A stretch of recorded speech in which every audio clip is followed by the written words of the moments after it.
Hi friends, എല്ലാവർക്കും ഉപ്പുംപുളിയും കുക്കിങ്ങിലേക്ക് സ്വാഗതം. ഇന്ന് ഞാൻ ഉണ്ടാക്കാൻ പോകുന്നത് ഒരു മാങ്ങാച്ചാറാണ്. അപ്പോൾ ആ മാങ്ങാച്ചാർ എങ്ങനെയാണ് ഉണ്ടാക്കുന്നതെന്ന് നമുക്കിവിടെ കാണാം. അതിനു വേണ്ടി ഞാൻ ഇതുപോലെ ഒരു 3 മാങ്ങ എടുത്തിട്ടുണ്ട്. അത് കഷ്ണങ്ങളാക്കി അരിഞ്ഞെടുക്കണം.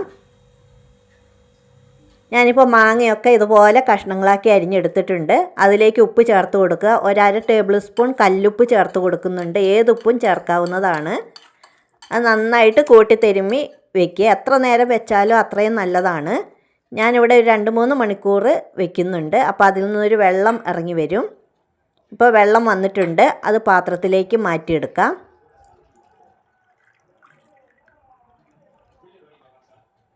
അത് പിന്നീട് അച്ചാറിലേക്ക് ചേർത്ത് കൊടുക്കണം.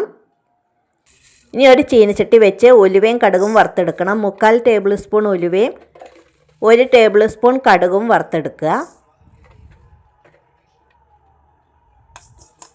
കടുക് പൊട്ടാൻ തുടങ്ങുമ്പോൾ അത് പാകമായി തുടങ്ങുമെന്ന് മനസ്സിലാക്കാം. ഉലുവ ചെറുതായിട്ട് ചുമക്കണം. ഇത് വറുത്ത് പൊടിച്ചെടുക്കണം.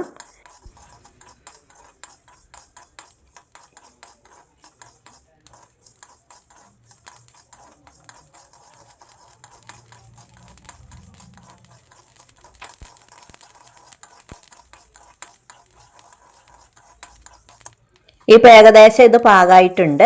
ഇനി അത് മാറ്റി വയ്ക്കാം. ഇനി അതേ ചീനച്ചട്ടി വെച്ച് അതിലേക്ക് നല്ലെണ്ണ ഒഴിച്ചു കൊടുക്കുക.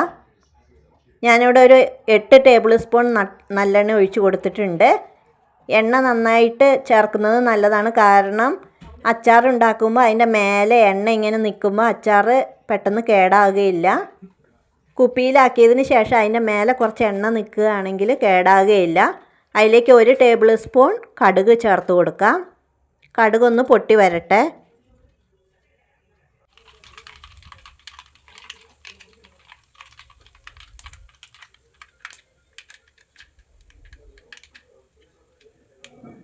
കടുക് പൊട്ടി വന്ന് കഴിയുമ്പോൾ 1 ടേബിൾ സ്പൂൺ വെളുത്തുള്ളി അരിഞ്ഞതും 1 ടേബിൾ സ്പൂൺ ഇഞ്ചി അരിഞ്ഞതും കൂടെ ചേർത്ത് കൊടുക്കാം.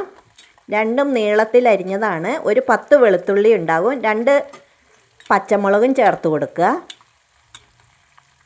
അതും ചെറുതാക്കി അരിഞ്ഞിട്ട് വേണം ചേർത്ത് കൊടുക്കാൻ. കുറച്ച് കറിവേപ്പില ചേർത്ത് കൊടുക്കാം.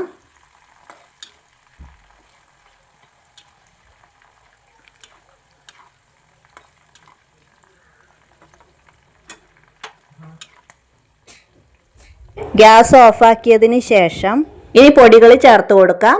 1/2 ടേബിൾ സ്പൂൺ സാധാരണ മുളക് പൊടി ചേർത്ത് കൊടുക്കുക. 1 ടേബിൾ സ്പൂൺ കാശ്മീരി മുളക് പൊടി ചേർത്ത് കൊടുക്കാം. പിന്നീട് ആ ഉലുവയും കടുകും കൂടെ പൊടിച്ചെടുത്തത് ചേർത്ത് കൊടുക്കാം. അതൊരു 2 ടേബിൾ സ്പൂൺ ഉണ്ടാകും. 1 ടേബിൾ സ്പൂൺ കായപ്പൊടി ചേർത്ത് കൊടുക്കാം. ഇതെല്ലാം കൂടെ നന്നായിട്ട് മിക്സ് ചെയ്യാം.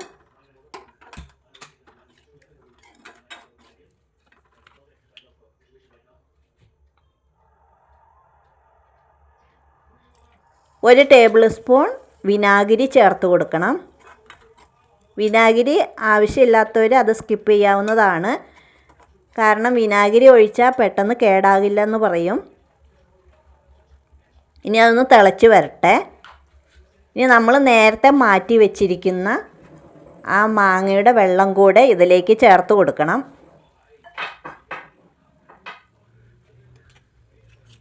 ഇനി ഇതിലേക്ക് വേണ്ടുന്ന ഉപ്പ് ചേർത്ത് കൊടുക്കാം. നമ്മൾ നേരത്തെ മാങ്ങയിൽ മാത്രമാണ് ഉപ്പ് ചേർത്തിട്ടുള്ളൂ. ഇനി ഇതിലേക്ക് വേണ്ടുന്ന ഉപ്പും കൂടെ ചേർത്ത് കൊടുക്കുക. ഇനി ആ മാറ്റി വെച്ചിരിക്കുന്ന മാങ്ങയുടെ വെള്ളം ചേർത്ത് കൊടുക്കുക. ഇനി എല്ലാം നന്നായിട്ടൊന്ന് തിളയ്ക്കട്ടെ. അതിനുശേഷം മാങ്ങ അതിലേക്ക് ചേർത്ത് കൊടുക്കുക. എല്ലാം നന്നായിട്ട് മിക്സ് ചെയ്യുക. ചെറുതായിട്ട് തിളച്ച് തുടങ്ങുമ്പോൾ തീ ഓഫാക്കാവുന്നതാണ്.